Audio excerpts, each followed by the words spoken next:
Thanks for joining us today. Here we have two more speakers, this time from Cambodia, to be a part of our conversation for World Fair Trade Day. And the theme today is, like Fair Trade had put out in their statement last year, Buildbackfairer. So we're going to touch base with Sheila, who is from Daughters of Cambodia, and Marie, who representing La Plantation. So these two organizations are World Fair Trade organizations.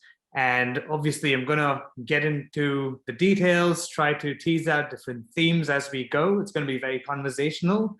And we're really picking the river of knowledge that these two incredible women bring to the table. But before we begin, I'd like to carry out an acknowledgement of country. And I'd like to begin this conference by acknowledging the traditional custodians of the land we are upon today in Melbourne, which is people of the Kulin Nation, and I'd like to pay my respects to their elders, past, present, and emerging. While I do that, I'd also like to acknowledge the traditional owners of all the lands that you all are attending on. And from today, we know that Marie is based in France, Sheila is based in the USA, and we have other people from other parts of the world. So I'd like to acknowledge the traditional owners of the land in all those places and wherever you are when you're watching, because it's always important at Moral Fairground, and we hold it close, our values, that we acknowledge our traditions, our customs, in order to really appreciate and recognize where we come from, our roots, and where we're going to go from here, and an inclusive growth. So on that note, I'd like to first hit the question to Sheila. Could you please introduce yourself, what you do, your passion, and what about Daughters of Cambodia? Wonderful. So my name is Sheila Whittle. I used to be an educator. So I taught here in the US middle school students, so students aged 12 to 14 years old. I love that age group. It's a great age. I switched to the nonprofit sector back in 2016. I really have a passion for anti-human trafficking. And I've actually been connected with Daughters since 2009. They opened up in 2007. My first trip to Cambodia was back in 2009. And I was able to return 10 years later in 2019 to work with them full time. And right now I work remotely as a volunteer communications manager and PR. And Daughters of Cambodia is not just a fair trade organization. They do so much in terms of empowering women and transgender men who are trapped in the sex industry in Cambodia. And so we work to help them walk free, start a new life. And one of the best ways we found that is through our social enterprise, not institutionalized settings. So we have several different businesses. We have our production center, our operations center, where we have our sewing room, our screen printing room, and our woodworking room. And then we have our visitor center, which is more customer service based. So we're a retail shop where we sell the products that they make, our cafe, and our spa. Wow, that already establishes such a beautiful organizational context. And I have so many questions to ask you. But before we get there, can you introduce yourself, Marie, and tell us more about what you do and La Plantation, please? Yes, hi. So thank you for having us here. So La Plantation is a project that was created in 2013 in Cambodia by a French and Belgian entrepreneurs couple. So they had the opportunity to create a farm for pepper and spices in South Cambodia, in a region that is well known around the world for its incredible pepper called the Kampot pepper. And from there, they started developing the project. So today we have a whole range of spices, all are endemic artisanal spices from Cambodia. So part of the spices we do are grown in our own farm with a team of farmers, and part of the range comes also from traditional farmers around the country. So we select the most original and most fragrant spices, and we promote them to the world. So my personal history with this organization started in 2017 as I was living in Cambodia. and I met with the owners of the farm, and we decided to work together. So today I'm in charge of all the sales and export for the spices. And until the COVID started last year, there was also a whole part of the business which was linked to tourism. La Plantation is also an agrotourism project. So since the first year, the farm has been open to visitors as a way to showcase rural traditions in South Cambodia. So we used to work with travel agencies and operators to make sure that people visiting the area can also have a glimpse of authentic rural traditions and discover how pepper is grown, how spices are grown, and taste on site the different spices. So this is a more local part of the business, which unfortunately has been very slow to non-existent for the past 12 months. Yeah, it has been a certainly challenging time across the world, I think, and a lot of places are still going through that phase, and it's so volatile where things are changing dynamically. So that's going to be part of some of the questions I'm gonna Yes. ask the both of you, because it is very topical, it is very relevant to our time, and it's very important that we are able to recognize the learnings from now to move forward, and that's what today is all about. So as you both work alongside businesses that operate in Cambodia, and you work with a whole range of different kinds of stakeholders, what is the economic climate around there at the moment? And what is it like to run an enterprise or be a part of a larger picture in Cambodia? I'd like to start by asking Sheila, and then we can go to Marie. Sure. So Cambodian families definitely are struggling financially, especially in the climate today. And I know that we're going to talk a little bit more about COVID, but it really has contributed to a lot of insecurity that was already there in pockets of impoverished communities in Cambodia. And so I work Daughters of Cambodia operates in Phnom Penh. So it's the capital city. And so there are a lot of slum areas, a lot of condensed areas, and there's a lot of risk factors that contribute to the issue of trafficking and cultural pressure. Because of the financial situation, children are expected to provide income for their families. So ethnically, I'm Filipino, so I think it's just a Southeast Asian mindset that you provide for your family, which is such a beautiful aspect of their culture, is that community mindset that I think lacks sometimes here in the West. But because of that cultural pressure, there's a lot of expectation for their children to provide, and it makes them even more vulnerable to traffickers and for young girls to enter the sex industry in order to help provide for their families. And another big part of what's going on in Cambodia, their largest industry is the garment factory. And whenever you go shopping in the US, you look at the tags made in, you'll see it in all the retail shops. And just being in Cambodia and being a part of that garment industry and seeing how thousands of workers are crammed into spaces that are small, unfair wages, terrible working conditions, we actually have to compete with that because our prices are a bit higher, our markups. So just like Marie was saying, we are very much dependent upon tourists. And just like she said, because of COVID, it's non-existent, right? It's very little and non-existent. And we are also competing with those markets where everybody wants those 50-cent t-shirts and souvenirs. And so that's probably one of the biggest challenges that we have, is to change the mindset. But I do find that a lot of people that travel to Cambodia go there and want to support businesses like ours, which is really amazing. There's, I think, a really big shift in it. When our visitor center was open to tourists, it was beautiful because a lot of them would come in and say, we purposefully were looking for organizations and places to visit that do these types of things so that we can support them. So I think there is a shift in mindset, but it's very much based on the tourists and the expats. So organizations like ours, I think, are really suffering from that part of the industry, and we're relying on the export right now because in in Cambodia, the local Khmer cannot afford the products that we have because of the high markup, because of the fair wages that we're providing for our clients. Yeah, that gives us a lot of understanding about the economic climate and really the nuances that interplay with each other to cause a lot more complexity in the system. And what about humor? Even you you had lived in Cambodia for a while, and obviously you're very closely working with La Plantation and its owners. What is your take on the whole situation and how it works?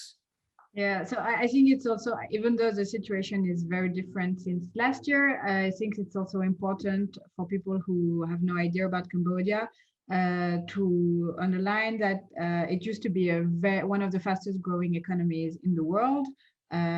So I have data here from the World Bank. The average growth between 1998 and 2019 was almost 8%. And it was driven mainly by garment exports and tourism. So I think this wraps up what Shayla was saying. Unfortunately, also what is underlined by the World Bank, and that you can see the minute you set foot in Cambodia, is that this fast growth has brought astronomous inequalities, especially in the cities. So thankfully for us, the rural communities are not so unequal, but they are completely let aside, and they have no access or very little access to things like health and education. So I think the approach we have compared to Daughters is very different, because we are not in a city, but we face very similar challenges, just because the state is non-existent almost on a lot of very important sectors. So in my experience running an enterprise in Cambodia, it's a wonderful opportunity, because there is a lot of unique products and unique know-how, unique artisan know-how. Unfortunately, it's dying very fast because of globalization and because of the race to low cost. So the garment industry is completely adapted for exports. There is no interest in local traditions, and it's the same for the food industry. So most of the area we are in South Cambodia, most of the people rely on agriculture, and what we experience is that most of the fresh produce is exported to Vietnam. Our farm is about 15 kilometers away from the Vietnamese border. So most of that, everything that's harvested is shipped to Vietnam and then transformed in Vietnam. And this is where it gets most of its added value and most of its margin. So the Cambodian producers are really the people who get the least out of the final price of the product once it's shipped elsewhere in Asia or even to the US or to Europe.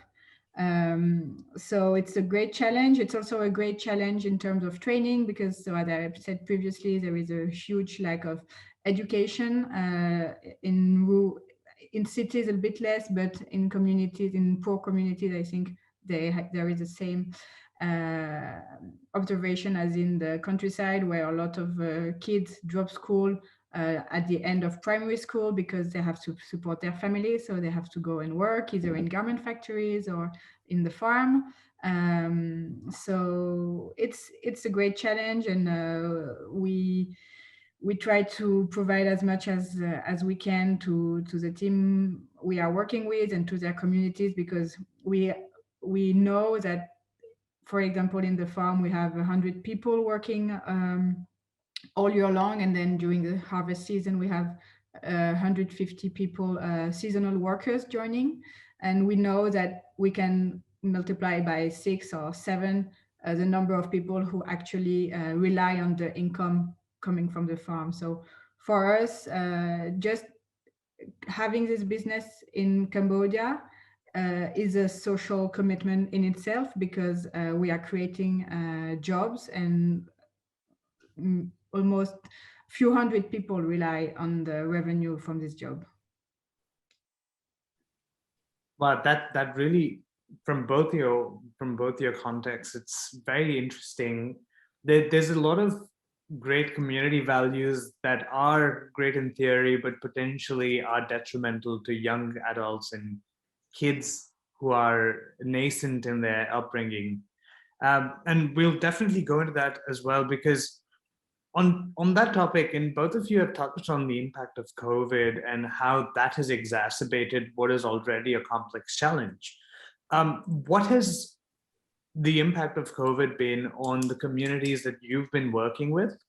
And what have you sort of seen on the ground as changes that are currently unfolding or have unfolded in the last year, aside from potentially, you know, the lack of tourism and the likelihood of lower business turnout? Marie, do you mind answering first? Yeah, so as Sheila was saying, the COVID outbreak caused a sharp deceleration in the main engine of growth in Cambodia, so tourism, manufacturing, exports, and construction also, which is a big sector in Cambodia. So as I was saying, in our communities, people rely mostly on agriculture. So the luck for them is that they have not been impacted by food shortage, such as what is happening at the moment in cities that are under strict lockdown, and people cannot even go outside to buy food. So this is a part of the good reasons of the lucky the turnout for people in the rural communities. However, what I was saying, they are relying on export a lot, and the closing of the borders hit them hard. We've seen in the past few weeks, we can see, like when we drive around the farm and in the area, we can see huge mountains of fresh mangoes, for example, that are led to rot on the verge of the road because they cannot be exported. So that mean that the families that used to collect these mangoes, they don't have any revenue, because if it's there, no one bought it. As I was saying, also the business at La Plantation was partly depending on tourism. So the sudden stop led us to reorganize very quickly.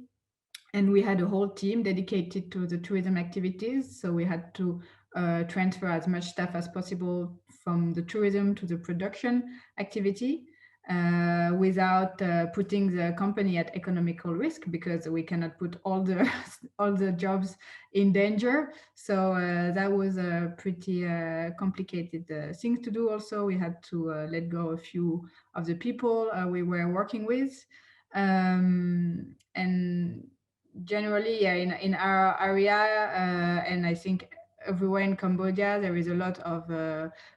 are a lot of people who depend on a day job and day revenue, and they have no savings. They have nothing to fall back on if they lose their revenue. So fortunately, there is a lot of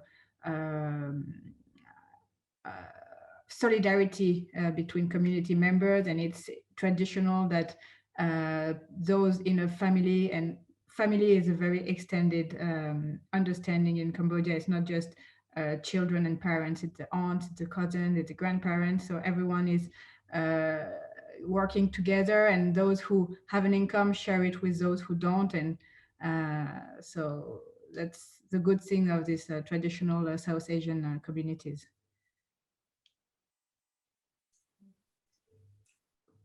So very, very similar to what Marie is saying.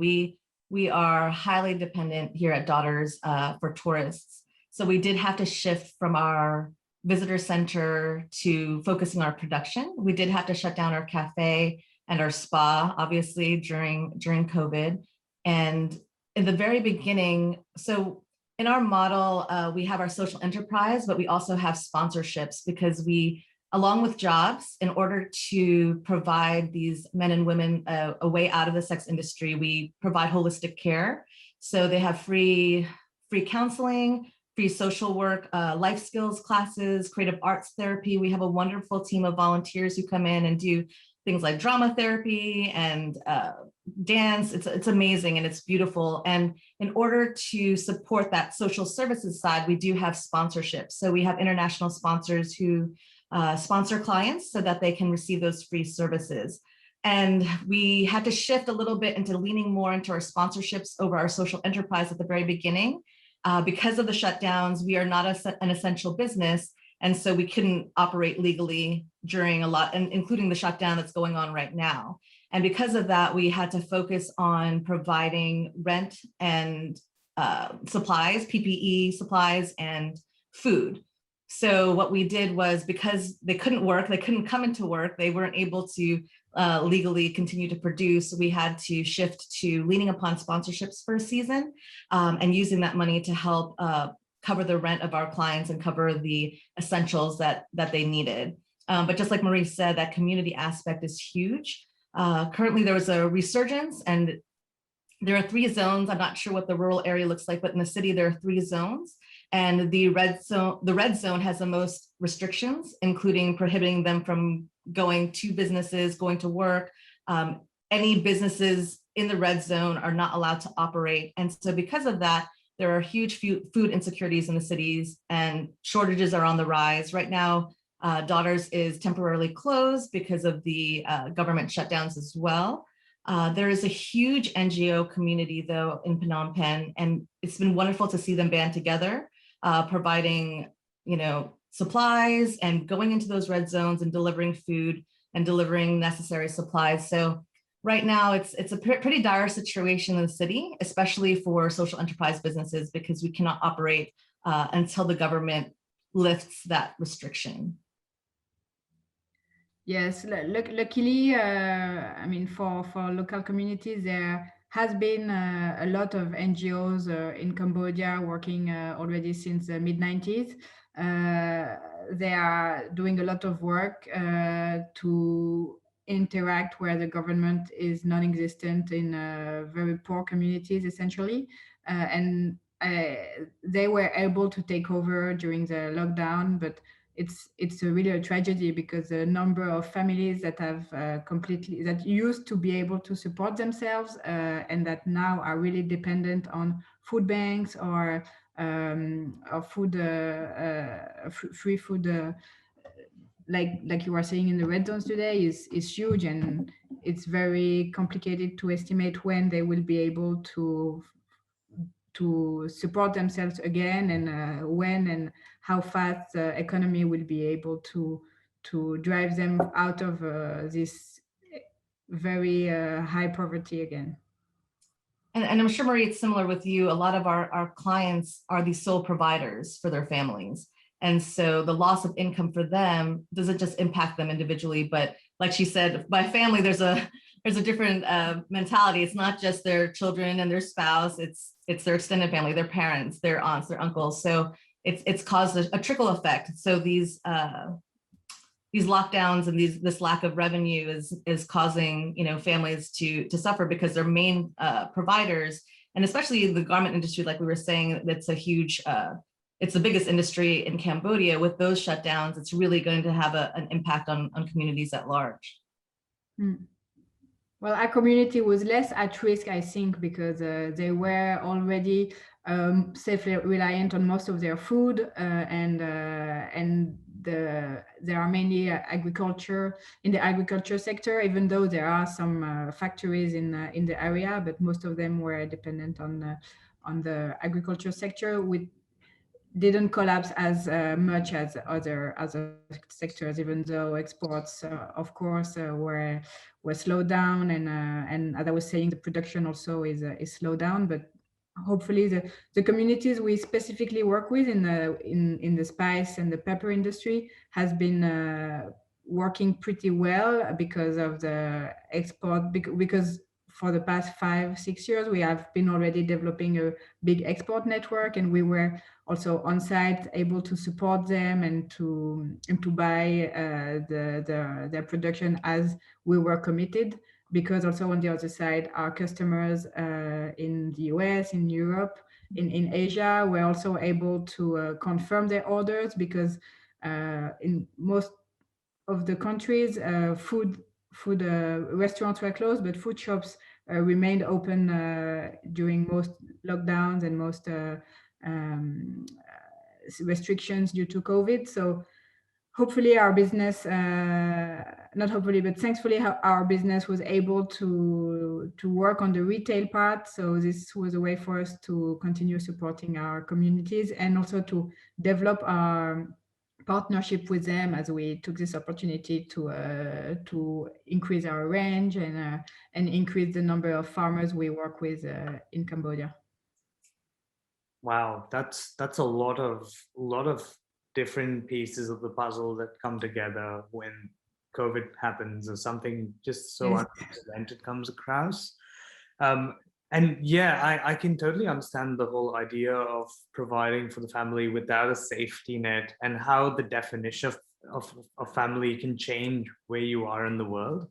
And I think that's a very important part of the discussion, because what I was trying to understand was, classically, in a lot of places around the world, a lot of people tend to move towards the city centers, the bigger economic centers of the country, in order to seek better opportunity or to be able to provide for their families better. But in this case, it seems like the rural areas, the regional areas of Cambodia are faring slightly or better in that sense. So does this mean, or do you think in the future that this might be a case where people are more distributed rather than moving towards or seeking to go towards the city centers? I think it's just a happy accident, because like in every country around the world, there's the cities are getting a lot of people from the rural countryside. The garment factories are all located around the city hubs. The tourism also is much more important in the cities, so Phnom Penh, and we're also not talking about Siem Reap, which is a complete disaster, because from one day to the other, they lost all the tourism activity, which was 100% of their economy there. So hundreds of hotels have been closed down. I mean, it's a very, very difficult situation also over there.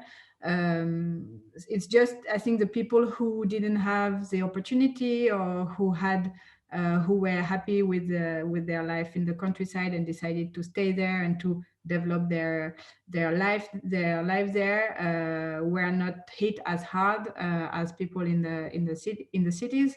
But I mean, it's difficult to say how people will react once the situation is behind us and once tourism resume. As Sheila was saying, the tourism in Cambodia is already very sensitive to the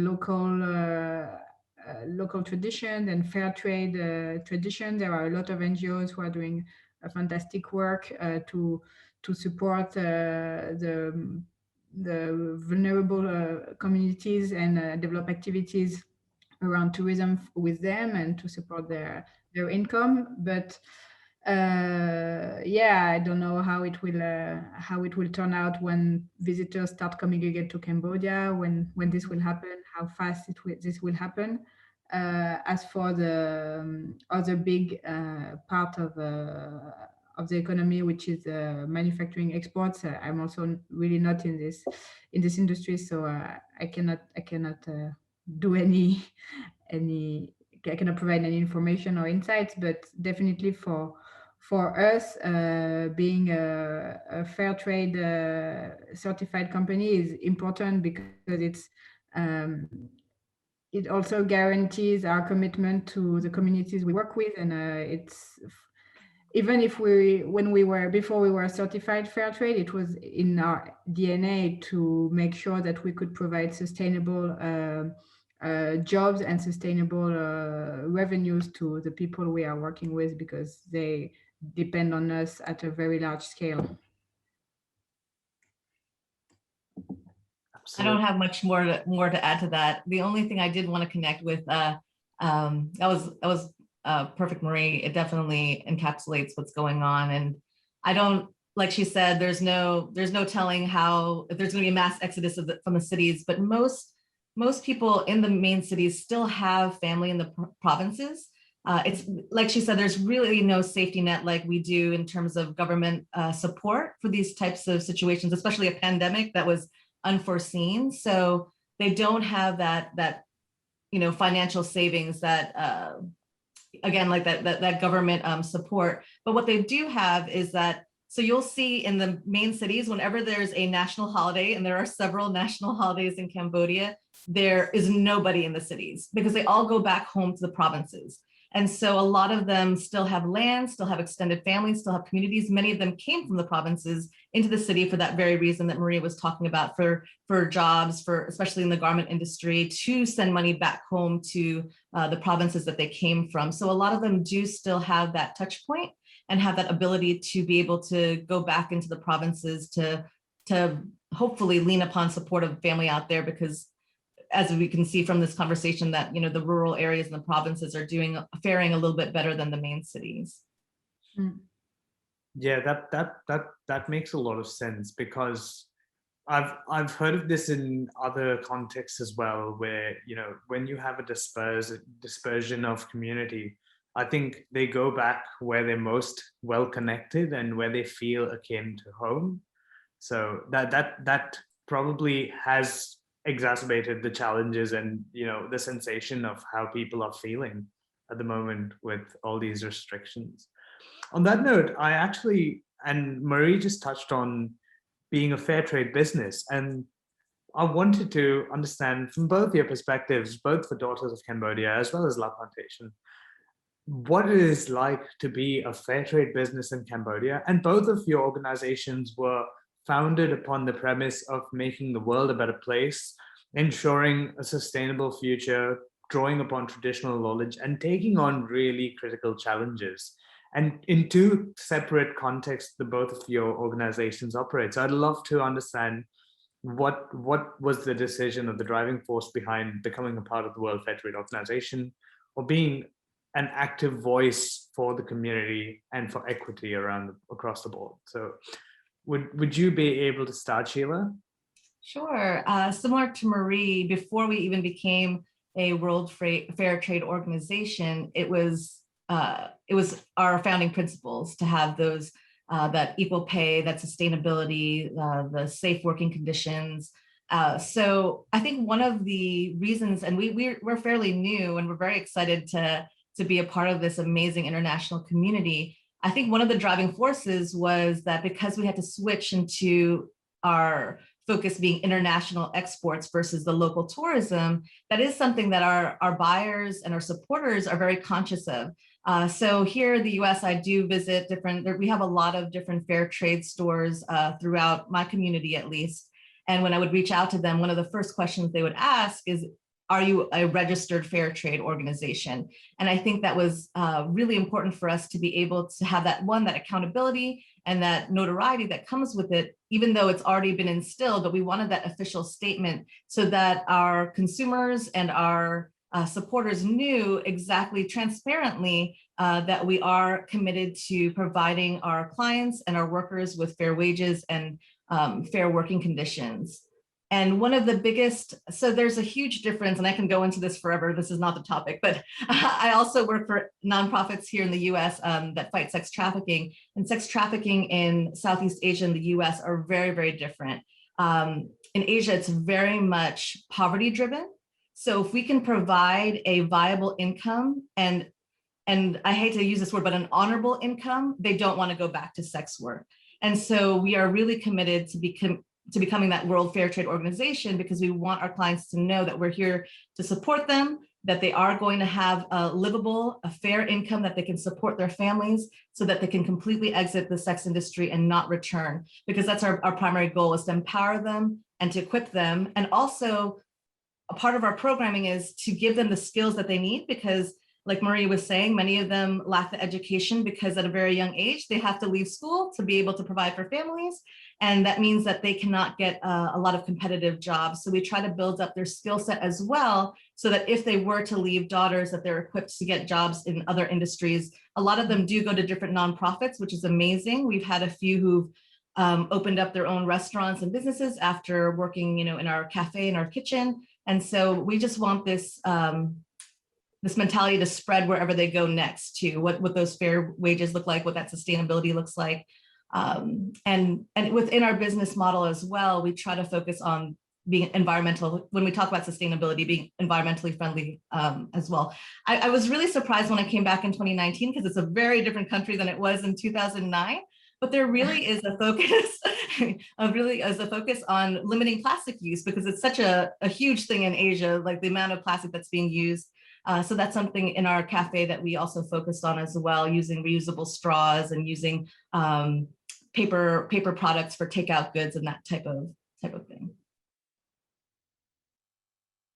Yeah, for us, the fair trade certification is also very important for the export side. So in the spice industry, it's not very developed at the moment, but you can consider that, like for the tea or the cocoa or the coffee industries, the supply chain in spices is generally globally broken.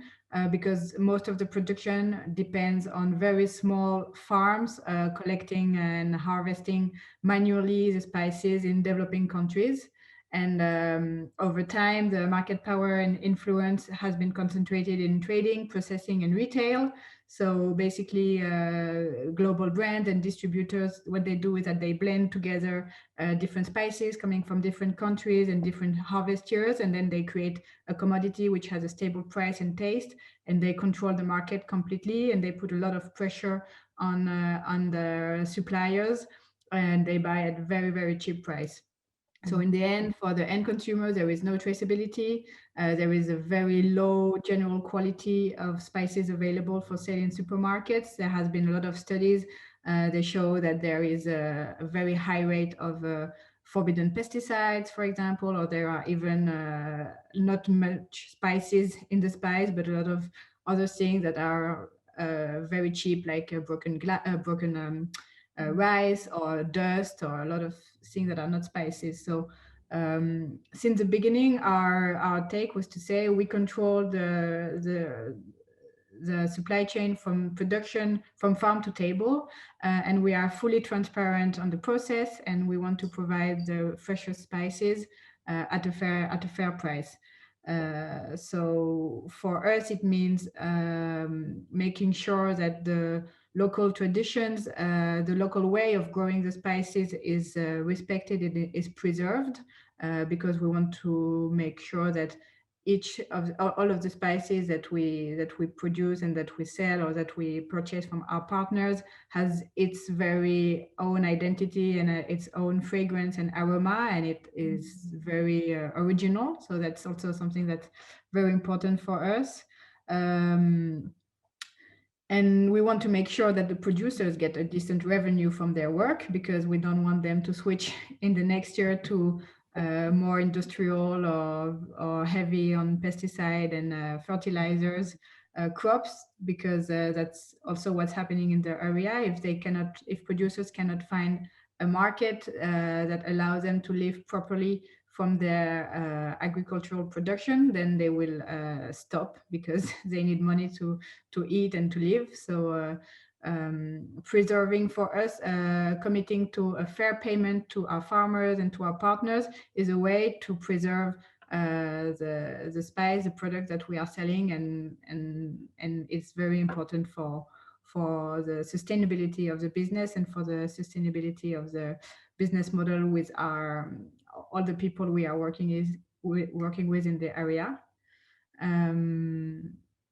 Yeah, I think that's mostly why we started working with WFTO.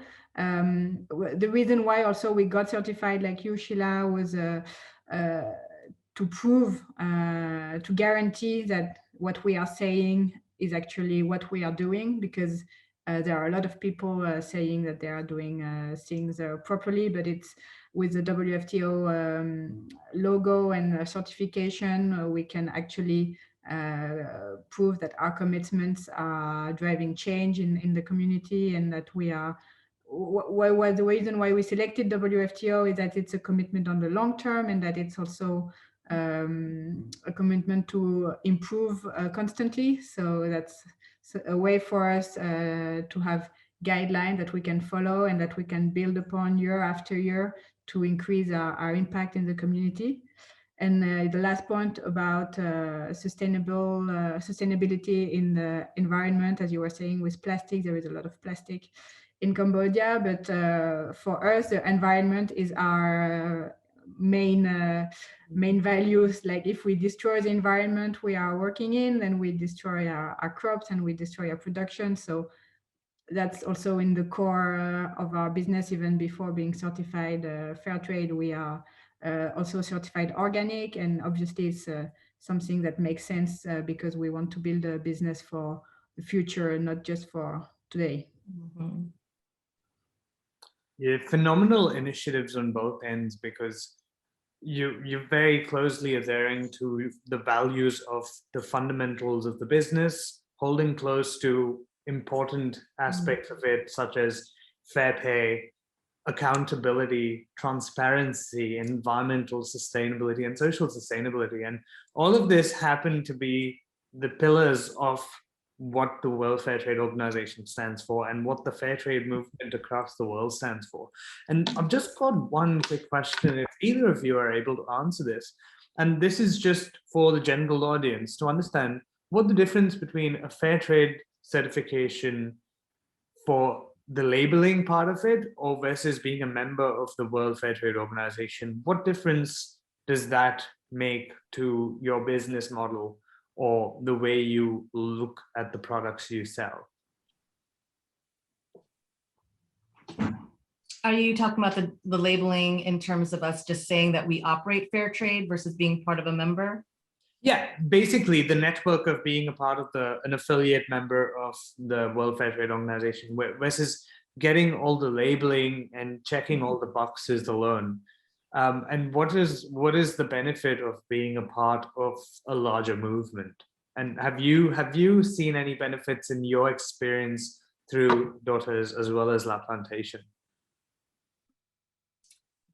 For Daughters, one of the benefits, like we were talking about, is just that, well, one benefit is just having this conversation today, being able to connect with other industries and I'm so glad to meet Marie and know what they're doing in Cambodia. And it's a great, because we do run and operate a cafe, we are conscious of who we purchase from. So these are the types of connections that we love, and being able to network with other organizations who are either in similar industries or in our local communities that we can lean on and we can network with. And also it really matters to our consumers. I think that there is a shift and I'm hoping that it continues in being conscious of our supply chains, especially in the West. I think that especially the younger generations that are coming up are really focused on supporting businesses that make an impact, that also promote the things that the World Fair Trade Organization does. And so again, when reaching out to businesses about potential partnerships, it is one of the first questions that they ask, because they do know what it stands for, and they know that there's that accountability aspect that is really important to them, because we can get all the labeling and all of that, but without a type of membership or them knowing that, because many of the businesses that I reach out to, all of their artisans, all of their wholesalers, they all are part of some type of fair trade organization. And so again, for us, in order to be able to establish ourselves, especially in the international sphere, which we have to kind of shift gears towards, we wanted to make sure that we could represent exactly what we're doing through our membership with WFTO. And about yourself? For us, when we started the project and the first customers and wholesalers we started working with, they were all very aware of what we were doing, and I think they were all very interested both in the quality of the products we were offering, but also in all the project, the story of the project behind. And it's something that we've been sharing also extensively with when we were able to welcome visitors at the farm. So it has been part of the brand. The fair trade commitments and the social commitments have been part of our brand since day one. But obviously, as we grow and as we start approaching potential customers or potential partners that have not met us in Cambodia, that did not hear from us prior to our reaching out. It's a very good opportunity to be able to tell them, by the way, we are WFTO certified, and here are our commitments, and here's our mission statement. And it's a guarantee that what we are doing is serious, and it's not just marketing. And so for our development in the future, and to also make sure that the project can grow and can become sustainable, and the day in 10 years we can continue to sell these spices and to have all these people at the farm working with us and getting a revenue and growing with us. It's very important that we can showcase this type of labels. The downside is that sometimes that, especially in the export market, so US and Europe, people are looking at the labels and they don't really always take the time to really assess the story behind, and a lot of brands also have these labels only as marketing and are not as committed as our businesses can be. But that's part also of the game, and it's our challenge to fight and to explain why we are different, and why we are committed to something that is bigger than us. Yeah, absolutely. I think moving from profit primacy to mission primacy and combating greenwashing or whitewashing, whatever you term it as, I think that is one of the bigger challenges that has been sort of unfolding. But like you both mentioned, I think the conscious capitalism or conscious consumerism, so to speak, is seeing a shift in the younger generation. A lot of people are more aware of the world. I think we could sort of thank technology and development in some ways, which has been one of the greatest sort of developments in the last 30, 40 years. But I think that also has come with a whole new range of challenges. And that's one of the bigger, greater questions that we're asking our generation is, do we want to slow down a little bit, rethink the way we're jumping up the ladder from here, or do we take one step at a time so that we don't just slide down and fall back? So that's a very interesting perspective from both of you. And in terms of building a groundswell as fair trade affiliates, as organizations that are pushing for a much better future for both the stakeholders that you regularly work with, the communities around you, as well as creating that global image of sustainability, of ethical, conscious selling and products. What is the sort of policy response that you're seeing in Cambodia from both governments and policymakers, as well as, is there an additional or localized network that is building up over the years? In Phnom Penh, I think that the local policymakers are seeing the benefit of these types of industries, mainly because of tourism. One of the things that we connected with were different tour agencies, because what they found was that a lot of international travelers were wanting and looking for these types of, I guess, real life experiences, right? They want to connect with locals. They want to connect with local industries that do good. So I do think that they see the value in the NGOs that operate in that area specifically. I've seen an exponential growth in these types of businesses, these types of NGOs that are coming into Phnom Penh, that are opening up restaurants, retail shops, prioritizing this type of social enterprise. There are always going to be local roadblocks and policies. We do have an amazing Khmer staff that help us navigate those, and that's more for the operational part of businesses. It seems to change daily, the requirements, the taxes and that type of thing. But altogether, I think that the local government, at least in the communities that we serve, really value it, because we're filling a gap that they cannot. And we're filling, and really it comes down to money, honestly, right? And so when they see the revenue coming in from tourism, they are very much happy with that. again, because of the state of COVID right now, that there's probably going to be a bit of a shift, but in general, we have seen great support.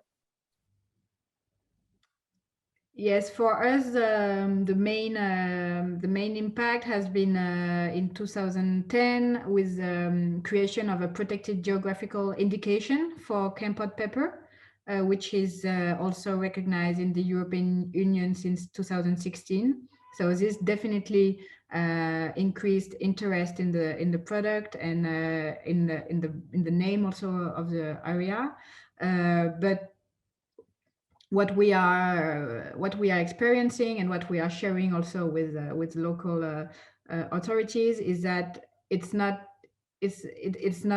sufficient. I mean, we have to work every year to guarantee the quality and to continue making sure that the name Kampot pepper is associated with quality, and that everyone can control the origin of the product and can control that everything is done properly. So it's a lot of work with local authorities, with the association also that's protecting the name. And I also think that at a bigger national scale, they are seeing the impact on exports. Obviously, the volume is not huge because it's a premium product, pretty expensive compared to comparable spices, but there is a growing interest, and the revenue from this type of export is very interesting. And if we can grow and develop new markets, it will be definitely of benefit to everybody. So there are some actions taken by the Ministry of Commerce, who is trying to bring us to, not us, but bring producers and distributors to fair trade, to trade fairs, sorry, around the world to promote agricultural goods from Cambodia. So there is starting to be some recognition.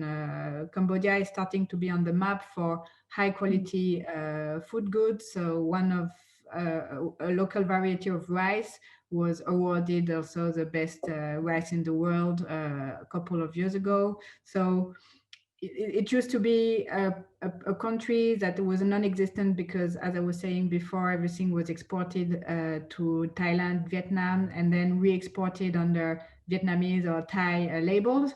But today, producers are starting to understand the value of transforming and processing on site and exporting under a Cambodian label and getting more of the value in Cambodia. And the government is pretty supportive of this, but it takes a lot of time to change the supply chain, to also find customers and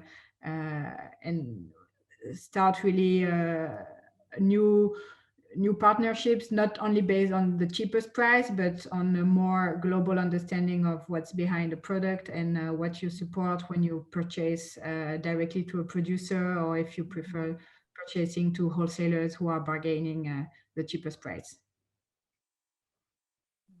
Yeah, that's one of the things a lot of people sort of dabble with, even as consumers, whether to prioritize, you know, their wallet versus making sure that you're making a difference across the world.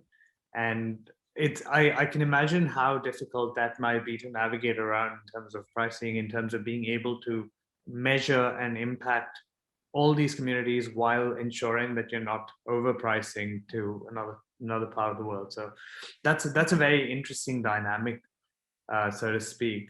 And overall, in the current scenario and in the current climate, have you seen any pivots through your work currently that you'd like to share with the community? Because part of this discussion and part of the message around the World Fair Trade Day and Buildbackfairer is being able to share this community knowledge and community message to budding entrepreneurs, people around the world who might have a look into this conversations, and just driving that levels of inspiration that we need to build that resilience to grow as a world and as a global community. So have you been able to experience any pivots, through the business that you've been able to somehow manage. And we're seeing a lot of dynamic changes as we speak in the world. So what have been your experiences? In my experience, as I'm really especially focused on the sales part of the business, which is kind of the hard part, because if we manage to secure this, it can secure a lot of the commitments we have behind to the community. In my experience, being committed to fair trade ways of doing business has been an incredible way to work with real, not just customers, but partners. People we are working with, they are committed to not just to the product that we sell them, but to the story behind, and they are willing to support us when we need support. And we experience a very, very low churn of customers, because when they start to work with us, they commit to the long term, because they also want to get the products from us at the quality that we're able to supply, but also to support all the projects we have other than just producing the spices. So for us, it's a great sales tool, and it's also very rewarding as a salesperson to be able to work with products that bring so much value to the producers, and also we are able to share so much of what we are doing, being completely transparent of the way we are working at the farm and with our partner farmers. So this is very rewarding, and yeah, most of our customers are very very committed to. They don't bargain too much on the price, because they understand our cost structure. We share with them the cost structure, so they understand what they are paying for. They understand also the payment terms, because we are committed to purchase some spices to local producers, and we pay them cash when we receive the goods. So that's also something we ask to our customers, and they are very understanding of this. So I think it's building a fair trade business model is beneficial for everyone, and the people you work with, once you find customers interested in your products and interested in your story, you build really strong connections on the personal level, and on the, it's not just about buying and selling stuff. So that's very rewarding. Yeah, even though fast fashion is still, like you were saying, Pavit, the idea of the balance between your pocket and what you support it's still very much on the side of fast fashion, right? Getting a good deal. But I think more and more it's slow going, but I do think that it's on the rise, is this mentality of that global community. And one benefit I've seen with COVID too is that, at least here in the US, during the shutdowns, almost everyone focused on shopping local, right? Supporting local businesses, supporting local business operators, supporting things within the community rather than your big box brands. And I think that today's consumer, they're, at least the younger, again, that younger generation who's going to hopefully continue to push us in the right direction, it is very story driven, right? I mean, social media, one of the big appeals of marketing is getting your story out there. And it's something that's wonderful about the fair trade community, is that we are story driven, just in essence of what we do, because we're impacting specific people, we're impacting lives. And there's just been such a huge movement to the whole I made your, or who made your bags, who made your shirt, this idea of where did this come from? And I think that as we continue, if we can just push onto that momentum as a global community, that we can see a big shift. And we are, at least again in the West, we are very much consumer driven, and we control the markets. We control the markets with what we spend and how we spend. And if we can focus on, if these big businesses see that consumers want to know where the supply chain come from, want that accountability, want to hear that they're providing sustainability and fair trade practices, then we can see a big shift.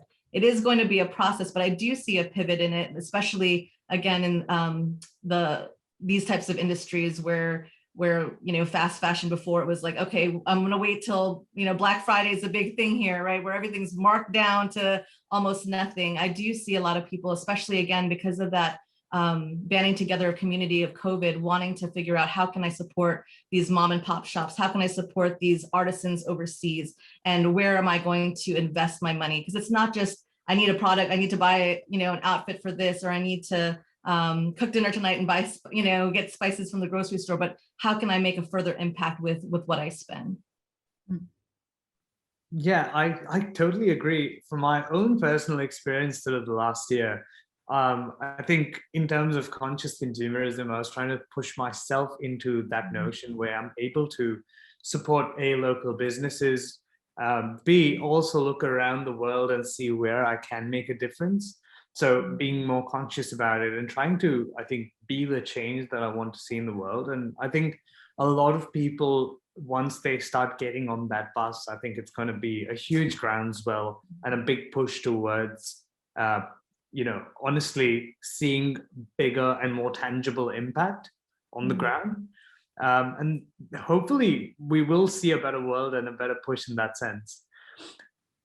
I wanted to sort of move to a slightly different tangent and talk a little bit about fair trade's alignment with sustainability, as we touched on earlier, and how part of the Buildbackfairer statement talks about giving back to the community, giving back to the consumers, having a more equitable trade, but also ensuring that we meet the sustainable development targets that we've set for ourselves around the world.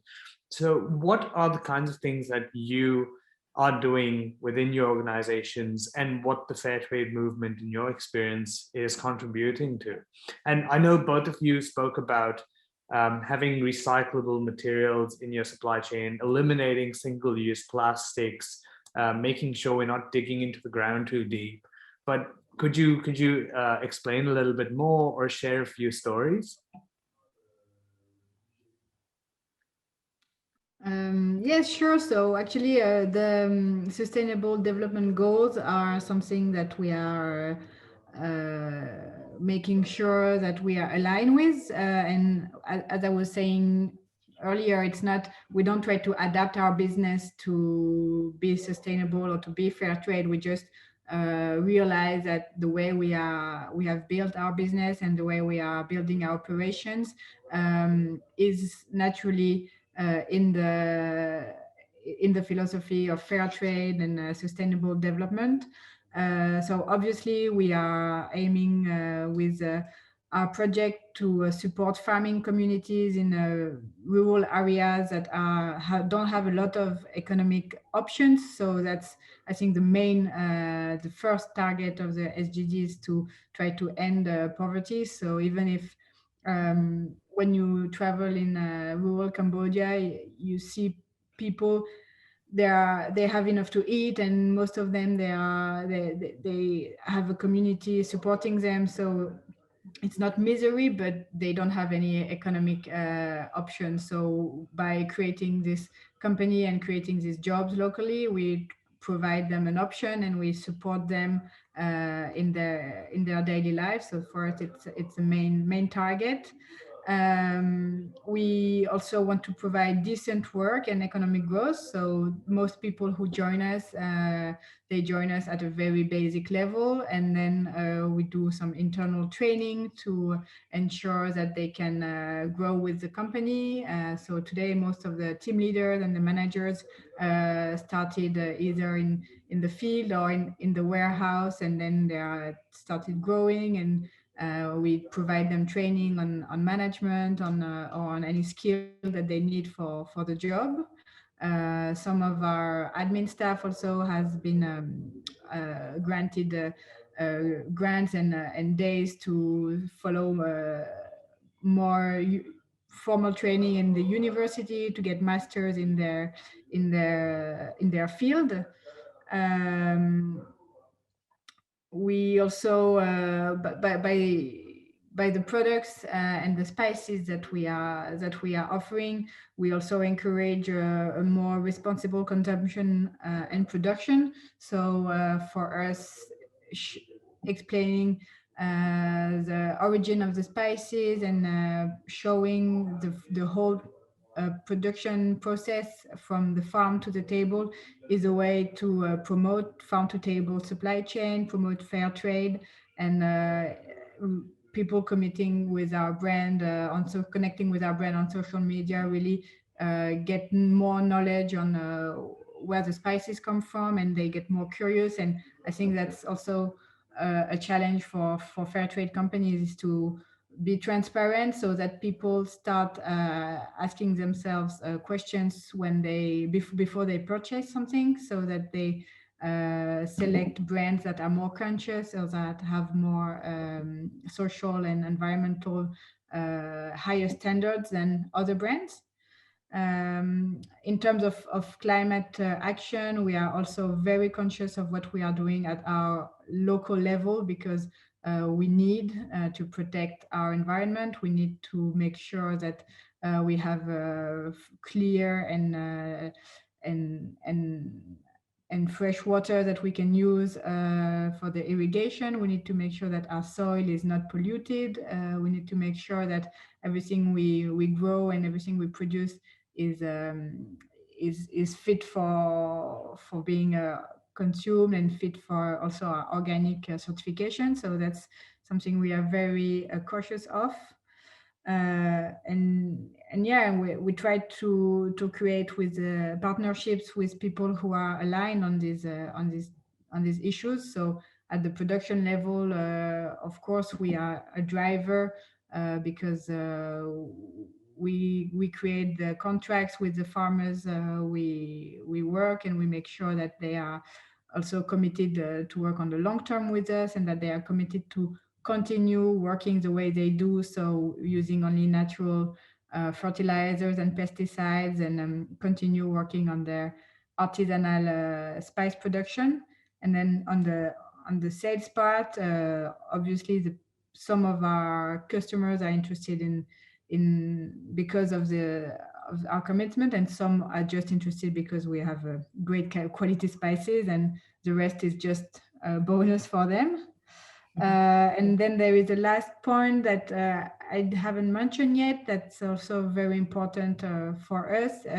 It's not directly linked to the business, but we have a NGO that's closely linked, because it's locally, it's based on the same area, but basically when Natalie and Guy, the owners of the farm, started the project, that they realized that the primary school in the village close to the farm was only operating in the morning, and that the teachers in the afternoon were either had another job, or they were doing, the most frequently that they were doing paid classes because they needed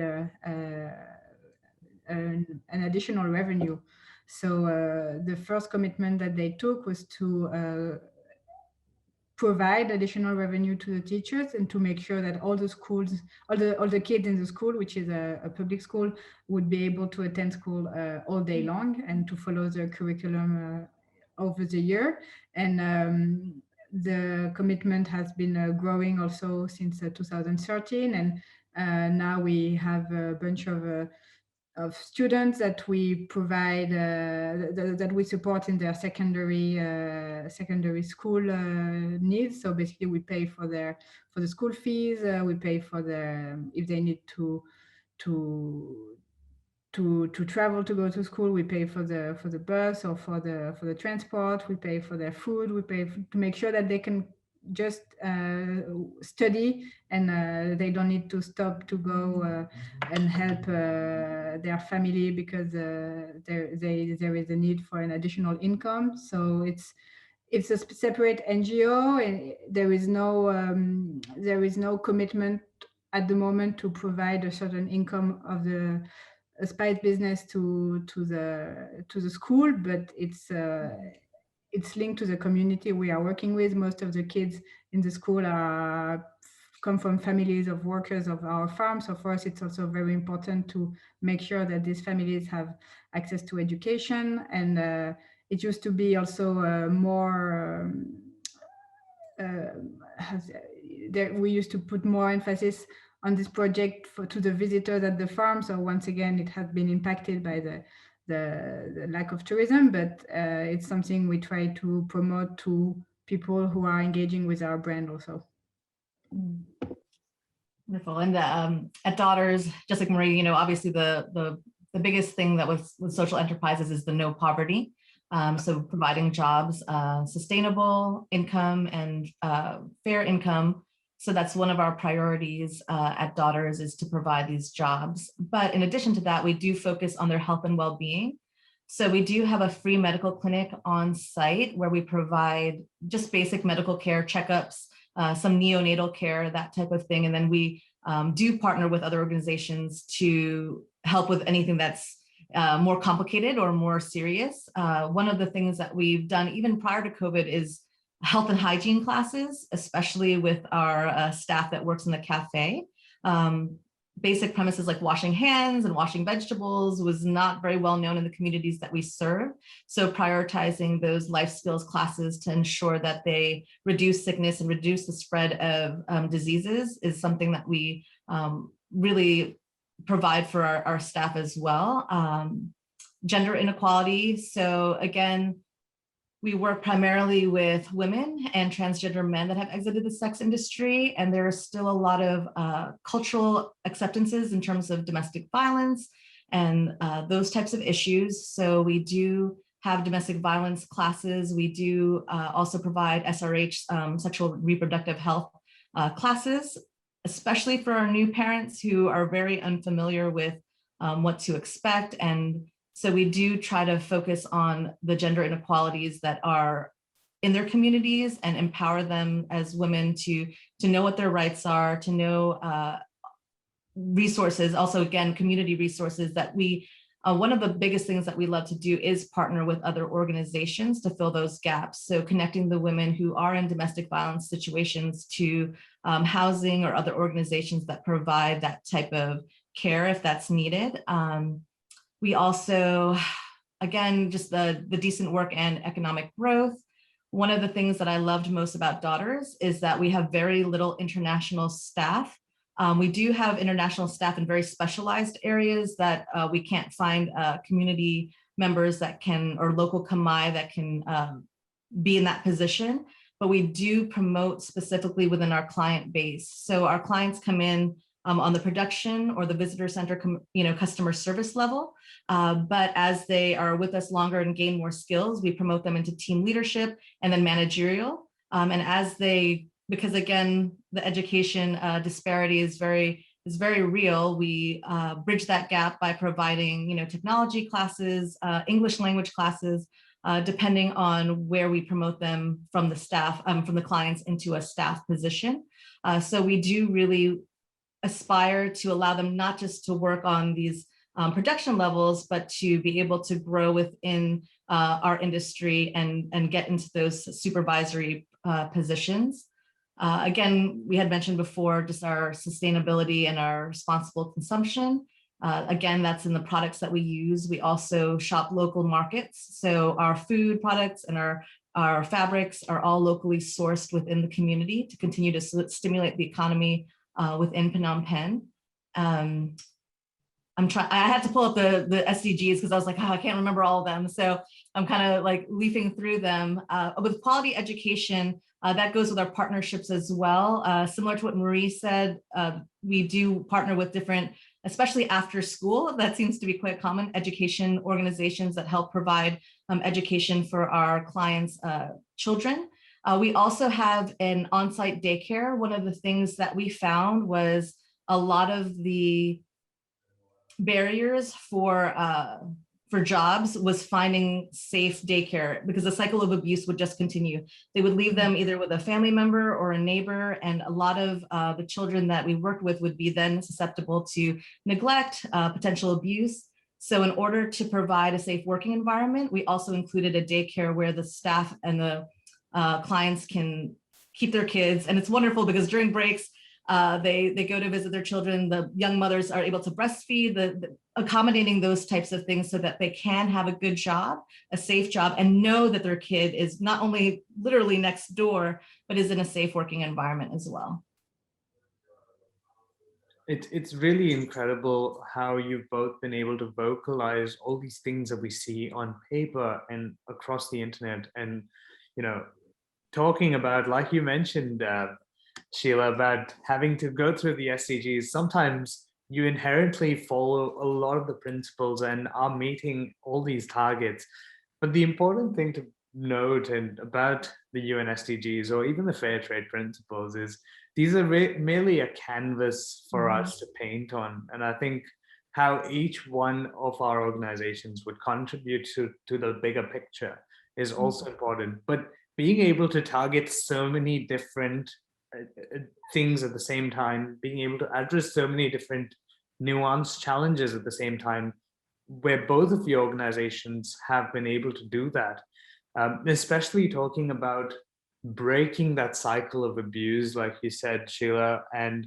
and both of you are able to look at upskilling people, being able to allow them to go ahead and provide for themselves and their families, and really creating that cycle of change where now this impact would then motivate them to push forward and ensure that they're able to extend that impact because of the goodness that cycles through their life. I think all of this is going to count at a later stage, but hopefully we see bigger changes moving forward. One of the questions that I got from the audience is, in fact, just to know, and this is to Sheila, just to understand a little bit about how things are right now. Has COVID made it more difficult for daughters to operate and intervene in the sex industry, trying to get more people out and trying to support more people? Has COVID made it a lot harder for you to carry out those interventions, or is it a lot more challenging now given the lockdowns and everything? Yes, absolutely. So again, because we're not an essential business and being in the city center with the severe lockdowns, and again, most of our client bases live in the red zone, we just can't operate, period, which also means, like Marie was saying, we have so many people who are dependent on us, but we, again, had to lean upon the sponsorships in order to support what our social enterprise normally supports. Again, the sponsorships are really to focus on providing those social services, but unfortunately, we've had to make that shift. And the sad thing, and what I tell people, is one industry that doesn't stop is the sex industry. Unfortunately, when everything else is shut down, that is something that continues to perpetuate. Despite COVID and social distancing, the sex industry will flourish. And so it is super urgent for us to continue to be able to provide for our clients so that they're not tempted to go back. Like I said, it's very much poverty driven. They don't want to be doing it. We do a little bit of outreach, but we are 100%, it's their choice to join us. We do not solicit, or again, we're not an institutionalized care where we do rescues and bring them there. So it's 100% their choice.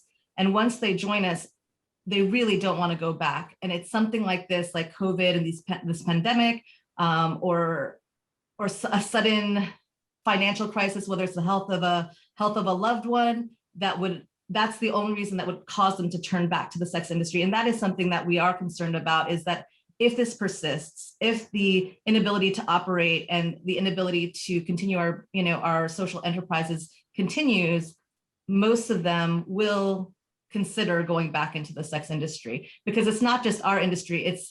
We built these skills with them, these business skills, these production skills, but all those industries are shut down. So it's not as if they can even find a position elsewhere, because all those businesses are not operating.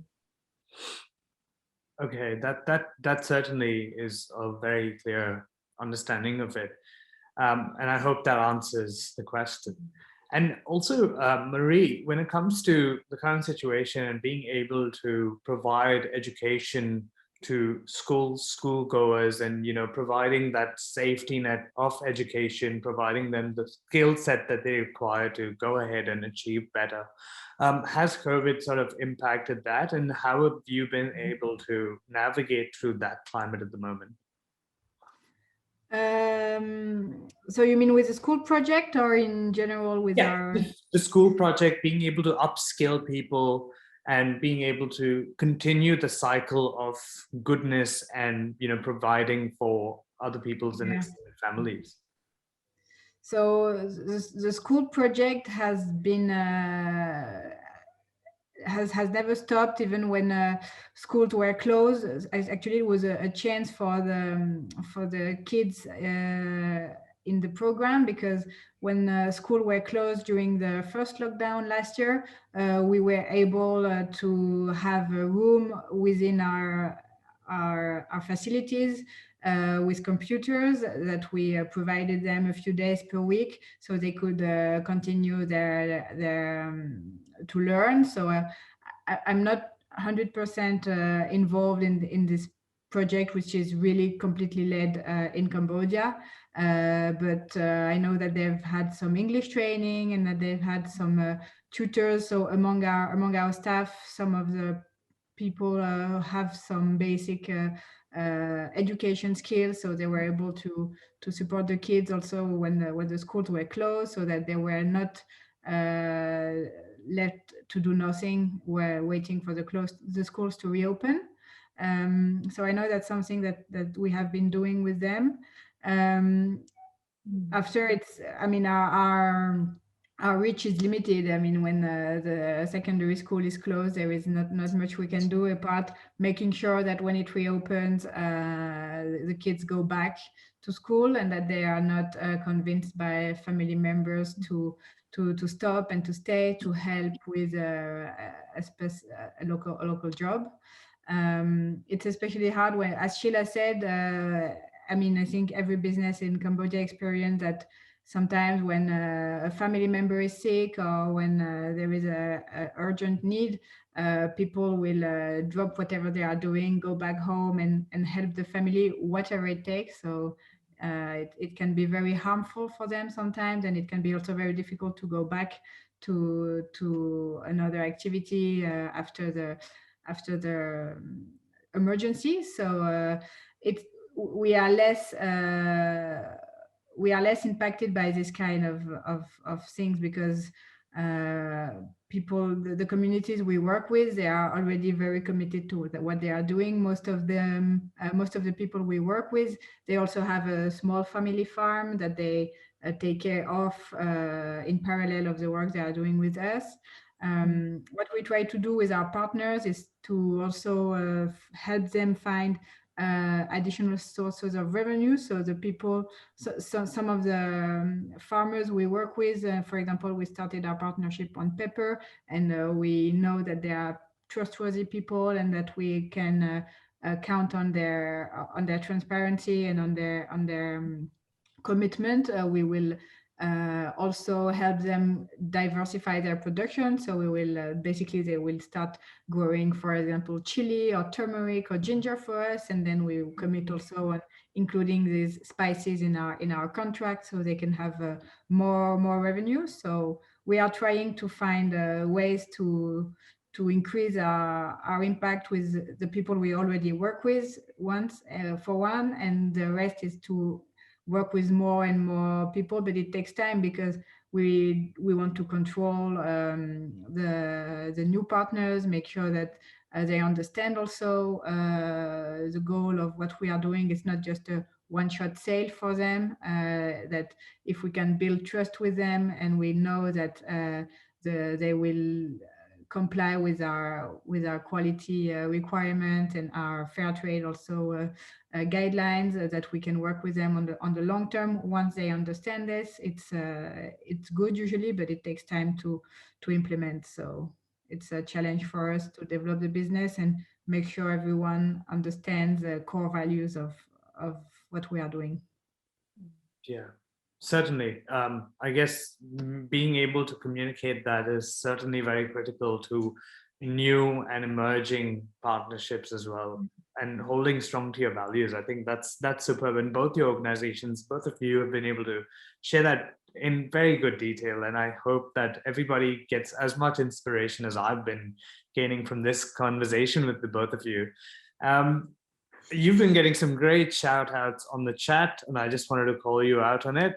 I think people are really inspired with your words and with the work that both daughters, both La Plantation, and both of you are doing. So absolutely phenomenal. Thank you so much for making the world a better place. And I think this is going to be very critical moving forward, being a part of that whole message around building back fairer, building a more resilient movement beyond, so that we don't fall into another pit like COVID-19, and we are better prepared around the world for this.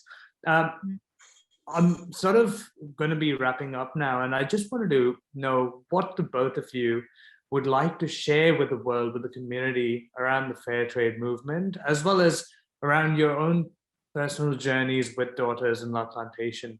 What is that one message that you'd like to tell people about moving forward, building back fairer, and having a more resilient journey? This is for people who are consuming. These are people who are planning to start their own enterprises.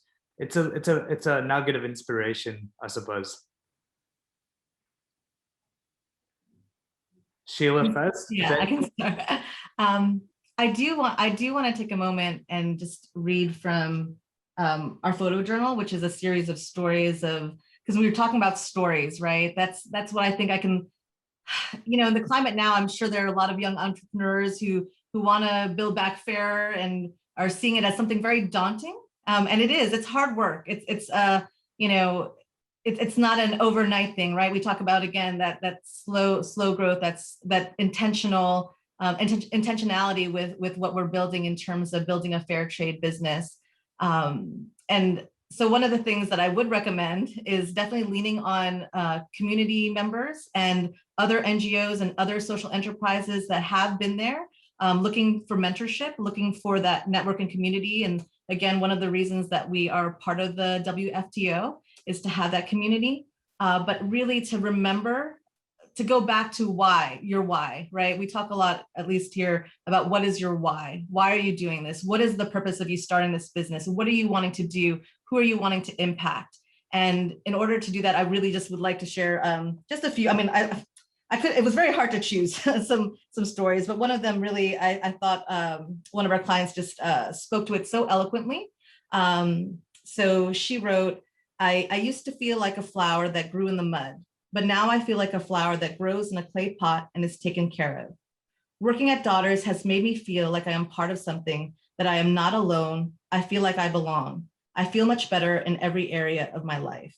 And I think that speaks wonders about that feeling of isolation. I think that's a big thing that we've noticed with this pandemic is the importance of community, right? That feeling of being alone and isolated. And in these vulnerable communities, that is something that they really struggle with, not having that support system, not having that anything to fall back upon. And so by building these types of businesses, we are not just providing income, we're not just providing a job, we're providing a meaningful way to support them and to empower local communities to be able to uplift not just their lives, but the lives of their extended family and essentially, hopefully, the community at large.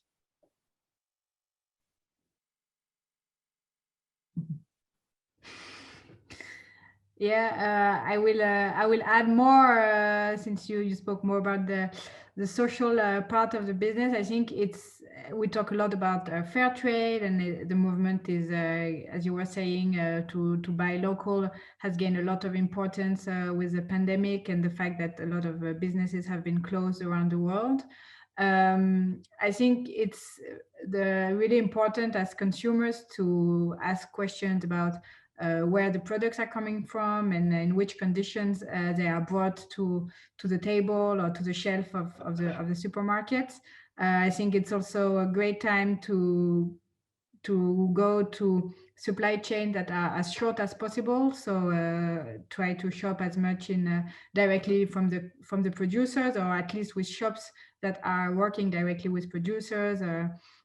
So farmers market, and even if it's not coming from developing countries, I think it's very important to try to get the goods as close as possible from the source, because there is no magic. If there is less intermediaries, then the people who are creating the good are getting more money. It's just a basic economic. So it's very, very important to be more conscious of this as consumers. And for people who are in the business and who are either thinking of making their business maybe more sustainable or creating a business, it's important to find partners and suppliers who are really motivated by the same values, and also it takes time. As Sheila was saying, it's not something that you can do overnight, and it takes some commitment also, because it's tempting to go on a price war and find and try to compete with people who don't have the same values and who just want to do a lot of revenue and at all cost.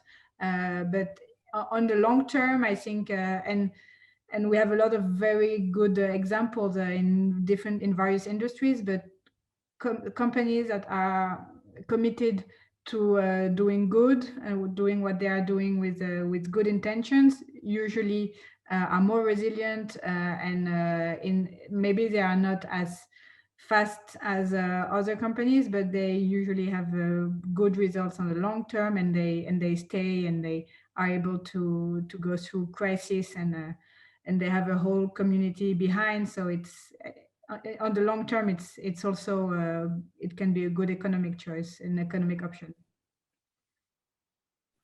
Thank you both very much for that. It's been a very enriching discussion with the two of you.